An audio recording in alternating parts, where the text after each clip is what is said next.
కూటమి పార్టీలో పెద్దన్న పాత్ర పోషిస్తున్నటువంటి తెలుగుదేశం పార్టీకి సొంత ఎమ్మెల్యేల వ్యవహారం తలనొప్పిగా మారిందని చెప్పాలి. ఒక్క మాటలో చెప్పాలంటే తిరుపతి జిల్లా శ్రీకాళహస్తి ఎమ్మెల్యే బొజ్జల సుధీర్ రెడ్డి గుదిబండగా మారారని ఆ పార్టీ నాయకులే చెప్తున్నటువంటిది. ఆ ఏపీలో ఏ ఎమ్మెల్యే పైన కూడా రానంతగా సుధీర్ రెడ్డి గారి పైన అవినీతి ఆరోపణలు వస్తున్నాయి అని ఇప్పటికే పలుమార్లు సీఎం చంద్రబాబు నాయుడు గారు, మంత్రి లోకేష్ గారు హెచ్చరించినా బొజ్జల సుధీర్ రెడ్డిలో మార్పు లేదు అనేటటువంటి విధంగా చెప్తున్నటువంటిది. మరి ఆయన వారసుడు ఇప్పుడు ఆయన తండ్రి గారు గోపాలకృష్ణారెడ్డి గారు, ఎంతో మంచి పేరు ఉండేది ఆయనకి. ఆయన వారసుడిగా రాజకీయ ప్రవేశం చేసినటువంటి సుధీర్ రెడ్డి గారు కూటమి సునామీలో గెలిచారు. అయితే ఆయన ఎంతో రాజకీయ భవిష్యత్తు ఉన్నటువంటి ఈయన ప్రజలు ఇచ్చినటువంటి అద్భుతమైనటువంటి అవకాశాన్ని సద్వినియోగం చేసుకుని ఉంటే బాగుండేది అని అనుకుంటున్నారు. అయితే అధికారంలోకి వచ్చిన మొదలు సుధీర్పై ఆరోపణలే. ప్రతి చిన్న విషయాన్ని కూడా ఆదాయంగా మలుచుకునేందుకు తన వాళ్ళతో బెదిరింపులు, దౌర్జన్యాలకు పాల్పడుతున్నారనేటటువంటి ఆరోపణలు అయితే ఉన్నాయి.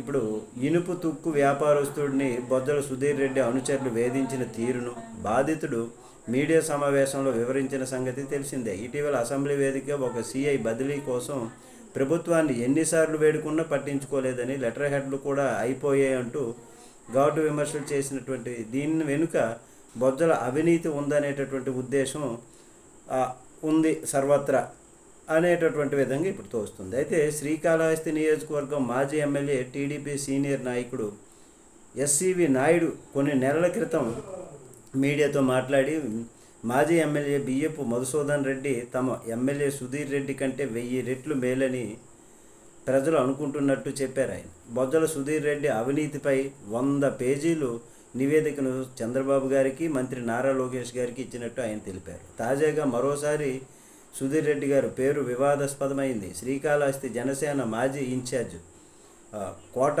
వినుత వ్యక్తిగత రహస్యాలను చిత్రీకరించేందుకు బొజ్జల సుధీర్ రెడ్డే డబ్బులు ఇచ్చినట్టు ఆమె డ్రైవరు రికార్డ్ చేసినటువంటి వీడియో ఇప్పుడు వెలుగు చూసినటువంటి పరిస్థితి అందరికీ తెలిసిందే. అయితే ఆ తర్వాత ఇదే రాయుడు హత్య కేసులో వినుత దంపతులు జైలు పాలయ్యారు.